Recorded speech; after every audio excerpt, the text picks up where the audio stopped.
আসসালামু আলাইকুম প্রিয় শিক্ষার্থীবৃন্দ, কেমন আছো সবাই? আশা করি তোমরা সবাই খুব ভালো আছো। তোমাদের সবাইকে লার্ন উইথ রাত্রি আক্তার লোপা ইউটিউব চ্যানেলে স্বাগতম। আমি রাত্রি। আজকে তোমাদের মাঝে আমি চতুর্থ শ্রেণীর আমার বাংলা বইয়ের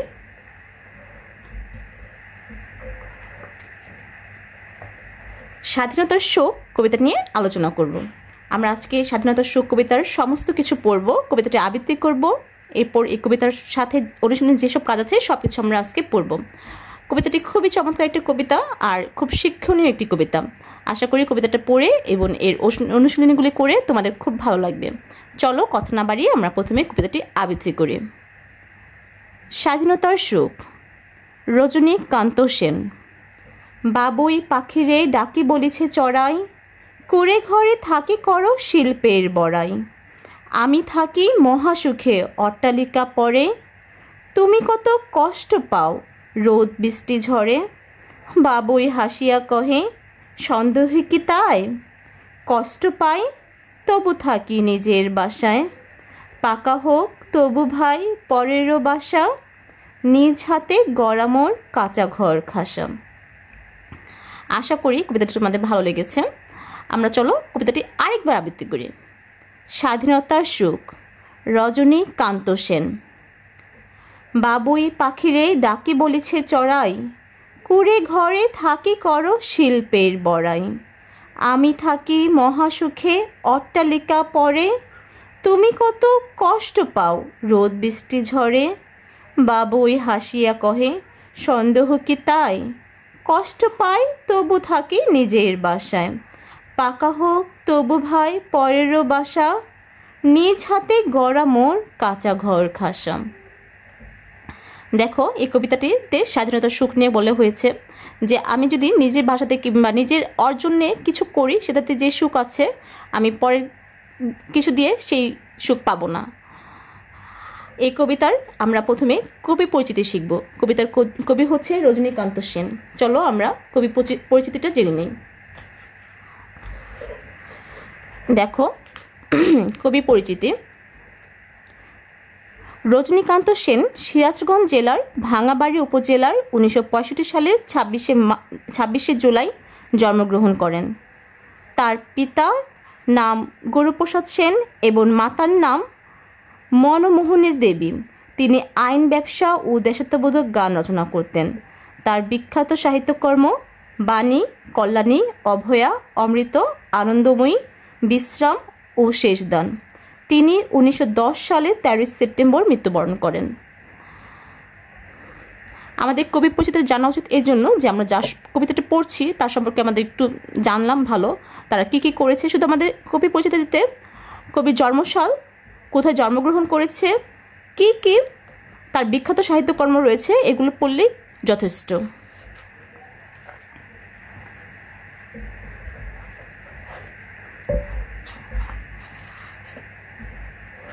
দেখো, এরপরে অনুশীলনীতে আছে, প্রথমেই লিখেছে জেনে নেই। এই জেনে নেই হচ্ছে কবিতার মূল ভাব। এই জেনে নেই যদি আমরা পড়ি তাহলে কবিতার সম্পর্কে আমরা একটা সংক্ষিপ্ত ধারণা পাবো। আচ্ছা, জেনে নেই আমরা একটু পড়ি। বাবুই খুব সুন্দর করে নিজের বাসা বনে গাছের ডালে, সেখানেই সে থাকে, আর চড়ে থাকে অট্টালিকায়। অন্যের আশ্রয় থেকে চোরের অহংকারের শেষ নেই।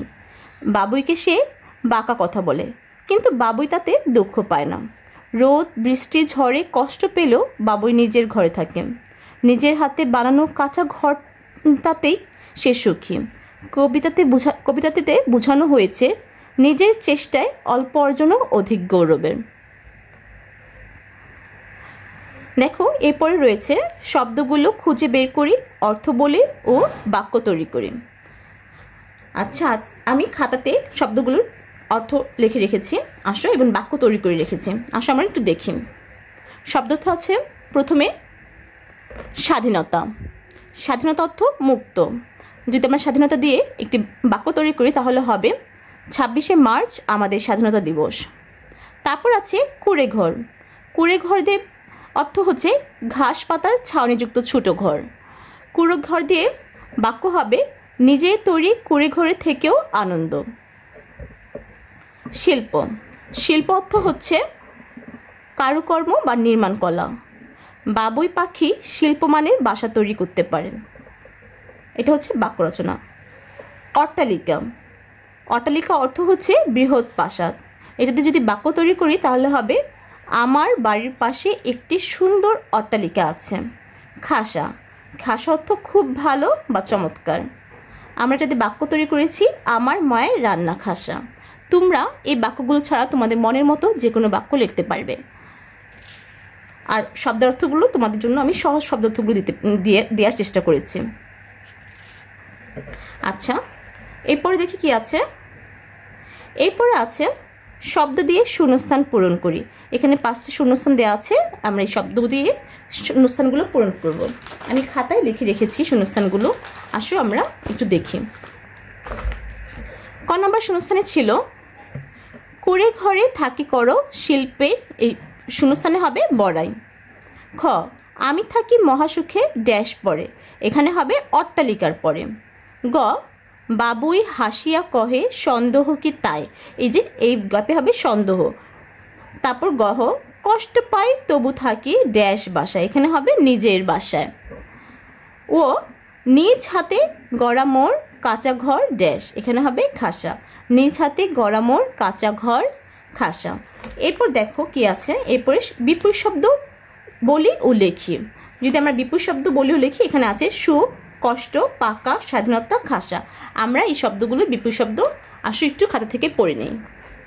দেখো বিপরীত শব্দ, সুখের বিপরীত শব্দ হচ্ছে দুঃখ, কষ্টের বিপরীত শব্দ সুখ বা আনন্দ, পাকার বিপরীত শব্দ কাঁচা, পাকা কাঁচা, স্বাধীনতার বিপরীত শব্দ পরাধীনতা, খাসা, খাসার বিপরীত শব্দ হচ্ছে খারাপ। আসো আমরা বিপরীত শব্দগুলো আবার পড়ি। সুখ দুঃখ, কষ্ট সুখ বা আনন্দ, পাকা কাঁচা, স্বাধীনতা পরাধীনতা, খাসা খারাপ। আমার মনে হয় বিপরীত শব্দটা তোমরা সবাই খুব বেশি পছন্দ করো, কারণ এটা খুব সহজ একটি কাজ। তো যেই শব্দটা পড়বে তার বিপরীতটা তোমরা একটু চিন্তা করলেই পারবে। দেখি এরপরে কি আছে। এরপরে দেখো 5 নম্বর আছে সাজিয়ে লিখি। এখানে 5টি বাক্য দেওয়া আছে, কিন্তু বাক্যগুলো এলোমেলোভাবে দেওয়া আছে। এই বাক্যগুলো আমাদের সাজিয়ে লিখতে হবে। দেখো প্রথমে লেখা আছে ক নম্বরে থাকি ঘুরে ঘুরে করো বড়াই শিল্পের। এটা যদি আমরা সাজিয়ে লিখি কি হবে, এটা আমরা সাজিয়ে লিখলে হবে কুড়ে ঘরে থাকি করো শিল্পের বড়াই। খ নম্বরে যে এলোমেলো ছিল সেটাকে যদি আমরা সাজিয়ে লিখি তাহলে হবে কষ্ট পাই তবু থাকি নিজের বাসায়। গতে হবে বাবুই পাখিরে ডাকি বলিছে চড়াই। গহ হবে সাজিয়ে লিখলে নিজ হাতে গড়া মোর কাঁচা ঘর খাসা। ওর উত্তর হবে আমি থাকি মহাসুখে অট্টালিকা পরে। তোমরা বাসায় নিজেরা একা একা চেষ্টা করবে এই সাজিয়ে লেখাগুলো করার, না পারলে আমার থেকে তোমরা হেল্প নেবে। দেখো এরপরে আছে প্রশ্নগুলোর উত্তর বলি ও লেখি। এখানে 5টি প্রশ্ন দেওয়া আছে, আমরা এই 5টি প্রশ্নের উত্তর জানব। আমি খাতায় 5টি প্রশ্নের উত্তর লিখে রেখেছি। দেখো প্রথম প্রশ্ন ছিল ক চড়াই বাবুইকে ডেকে কি বলে। উত্তর চড়াই বাবুই পাখিকে ডেকে বলে সে অট্টালিকাতে মহাসুখে আছে। খ বাবুই পাখি কষ্ট পায় কেন। উত্তর হবে বাবুই পাখি রোদ বৃষ্টি ঝড়ে কষ্ট পায়। গ নাম্বার ছিল চড়ুই কোথায় থাকে। উত্তর চড়ুই অট্টালিকায় থাকে। ঘ কার ঘরটি খাসা। এটির উত্তর হবে বাবুই পাখির নিজ হাতে গড়া ঘরটি খাসা। ও কষ্ট পেলেও বাবুই পাখির মনে দুঃখ নেই কেন। উত্তর হবে কষ্ট পেলেও বাবুই পাখির মনে দুঃখ নেই কারণ সে নিজের বাসায় থাকে। নিজের বাসায় থাকার মাঝে স্বাধীনতা আছে যা আনন্দের। আমি প্রশ্ন উত্তরগুলো অনেক সহজভাবে লেখার চেষ্টা করেছি আর গুছিয়ে লেখার চেষ্টা করেছি। তোমরা আশা করি প্রশ্নগুলোর উত্তর পারবে, বাসায় একটু চর্চা করবে এবং পড়া শেষ হলে একটু লিখবে। দেখি আমরা পরে কি আছে। পরে রয়েছে 7 নম্বর কবিতাটি থেকে কি শিখলাম তা নিয়ে 5টি বাক্য লিখি। দেখো এখানে কবিতা থেকে আমরা কবিতা যে পড়লাম, কবিতার মূল ভাব পড়লাম, মানে জেনে নিয়ে পড়লাম, সেখান থেকে তোমাদের কি মনে হয়েছে, কবিতা থেকে তোমরা কি শিখেছো, এরকম 5টি বাক্য তোমরা তোমাদের নিজেদের মতো করে লিখতে পারবে। আমি তোমাদের জন্য খাতায় আমার পছন্দের মতো 5টি বাক্য লিখে রেখেছি। আসো আমার খাতা থেকে 5টি বাক্য পড়ি। দেখো ক নাম্বার বাক্য। 1 নাম্বার লিখেছি হচ্ছে, প্রথমে লিখবো আমি কবিতা থেকে আমি যা শিখলাম, তারপর 1 2 3 4 5 করে 5টি বাক্য লিখেছি। 1 নাম্বার, নিজ গৃহে থাকা আনন্দের। 2 নাম্বার বাক্য, অন্যের কিছু নিয়ে অহংকার করা ভালো না। 3 নাম্বার, নিজ চেষ্টায় অল্প অর্জনও অধিক গৌরবে। 4, নিজের অর্জনে স্বাধীনতা উপভোগ করা যায়। 5, স্বাধীনভাবে থাকার মাঝে সুখ আছে। তোমরা যদি এই বাক্যগুলো ছাড়া অন্য কোনো বাক্য লিখতে চাও, যে তোমরা কবিতা থেকে পড়ে বুঝেছো, তোমাদের মনে হয়েছে কি শিখলে, তোমরা তোমাদের ইচ্ছে মতো বাক্য লিখতে পারবে। আর না পারলে তুমি আমার বাক্যগুলো তোমরা লিখে দিতে পারবে। এরপরে তোমাদের এই পাঠের সব অনুষ্ঠান শেষ, কিন্তু তোমাদের জন্য আমি বোনাস হিসেবে কিছু যুক্তবর্ণ দিয়ে রেখেছি, কারণ আমার মনে হয় যুক্তবর্ণ জানা খুবই গুরুত্বপূর্ণ। আর যুক্তবর্ণ যদি না শিখতে পারো তাহলে তোমরা সঠিকভাবে কোনো শব্দ উচ্চারণ করতে পারবে না। এর জন্য এই কবিতাতে যে কটা যুক্তবর্ণ রয়েছে আমি এগুলো খাতে লিখে রেখেছি। দেখো প্রথমে রয়েছে নয়তো। নয়তোকে যদি আমরা ভাঙি ন যোগ ত হবে, আর এটা দিয়ে যদি একটা শব্দ বানাই তাহলে তোমাদের বইয়ে রয়েছে রজনীকান্ত। এই শব্দটা আমরা লিখেছি। এছাড়া আরেকটি শব্দ লিখেছি কিন্তু, তাহলে নয়তো দিয়ে শব্দ হয় হচ্ছে রজনীকান্ত ও কিন্তু। তারপর ল প, এটা ভাঙলে হবে ল যোগ প। এটা দিয়ে তোমাদের বই আছে শিল্প, আমি শিল্প লিখেছি। এছাড়া অন্য একটি শব্দ লিখেছি অল্প। এটা হচ্ছে দেখো, এটা কিন্তু টয় র ফালা না, এটা হচ্ছে টয় ট। এটা যদি ভাঙি তাহলে হবে ট যোগ ট।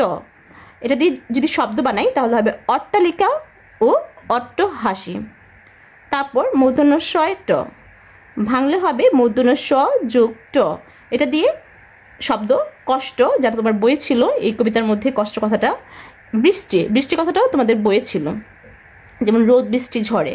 এছাড়া আরও অনেক শব্দ হয়, তোমরা বাসায় অন্য শব্দগুলোও চেষ্টা করবে।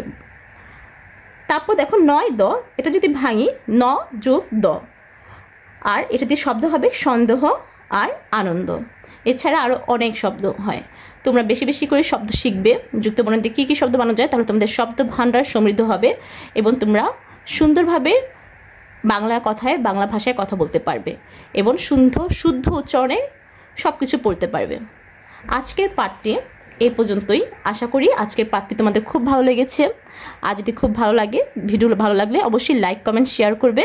আর যদি তোমরা আমার চ্যানেলে নতুন হয়ে থাকো তাহলে অবশ্যই সাবস্ক্রাইব করে আমার পাশে থাকবে। ধন্যবাদ সবাইকে। আল্লাহ হাফেজ।